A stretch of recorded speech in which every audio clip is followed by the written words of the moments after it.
महाभारत काल के महान गुरु द्रोणाचार्य आखिर इतना पराक्रमी और दक्ष आचार्य कैसे बन गए थे और इतने शक्तिशाली व्यक्तित्व का वध किसने किया था? क्या है इसके पीछे का रहस्य? आइए जानते हैं। नमस्कार दोस्तों, मैं आपका दोस्त रजनीकांत ओझा। द्रोणाचार्य को संसार के श्रेष्ठ धनुर्धरों में से एक माना गया है। इन्होंने ही पांडवों और कौरवों को युद्ध शिक्षा का ज्ञान दिया था। संसार के इतिहास में महाभारत सबसे भयंकर युद्ध माना गया है। इस युद्ध में गुरु द्रोणाचार्य शरीर से तो कौरवों के साथ थे, मगर वो दिल से धर्म का साथ देने वाले पांडवों की जीत चाहते थे। महागुरु द्रोणाचार्य वेद और पुराणों में पारंगत थे और वे एक कठोर तपस्वी थे। पांडवों और कौरवों को अस्त्र शस्त्र का ज्ञान देने वाले द्रोणाचार्य को महाभारत युद्ध में बहुत ही रहस्यमयी तरीके से योजना बनाकर मारा गया था। द्रोणाचार्य भरद्वाज मुनि के पुत्र थे। आश्रम में विद्या अध्ययन के अलावा उन्होंने वहीं रहकर तपस्या की।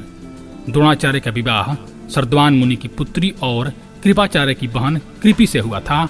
इनके पुत्र का नाम अश्वत्थामा था।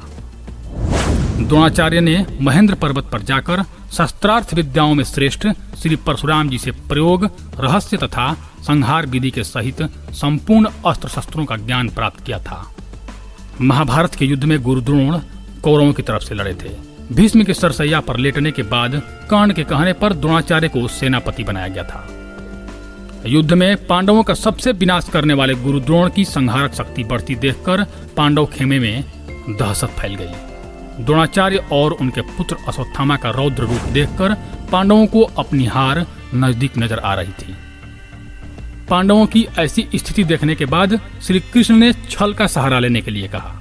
इस योजना के अनुसार युद्ध में यह बात फैला दी गई थी कि अश्वत्थामा मारा गया, मगर धर्मराज युधिष्ठिर झूठ बोलने के लिए राजी नहीं हो रहे थे।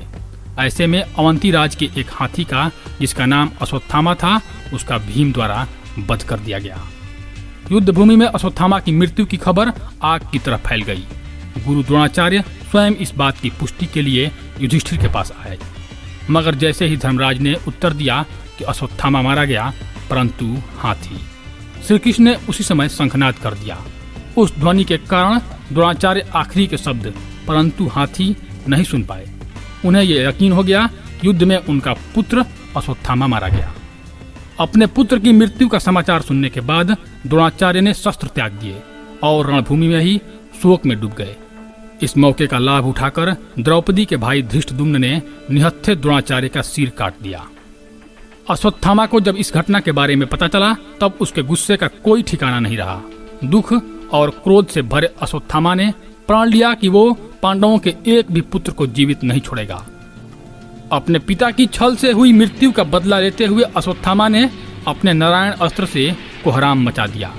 पांडव महाभारत के युद्ध में विजय जरूर हुए, लेकिन अश्वत्थामा ने द्रौपदी के एक भी पुत्र को जीवित नहीं छोड़ा था।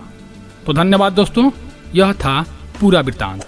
यदि आपको यह जानकारी अच्छी लगी हो तो कृपया हमारे चैनल को सब्सक्राइब कर दें। धन्यवाद।